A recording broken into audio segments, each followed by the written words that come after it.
How to remove text from photo in Canva. Removing text in Canva can be essential for editing or redesigning your project, allowing you to make changes and keep your design fresh and relevant.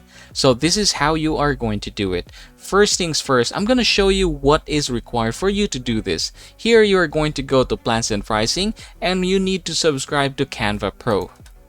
From here, you can start with your free trial, or you can also subscribe to their monthly or yearly plan. Now, say for example, you are already done subscribing. Let's try to go back here and we're going to do the tutorial. So you're going to open your project. Say for example, I'm going to try this one here.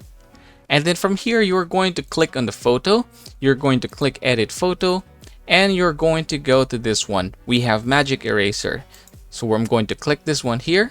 And this is how it works. So basically, you're just going to highlight that particular part that you want to remove. It could be an object or it could also be a text. And then after that one, you're just going to click and continue in order for it to be generatively filled by an AI or removed by an AI.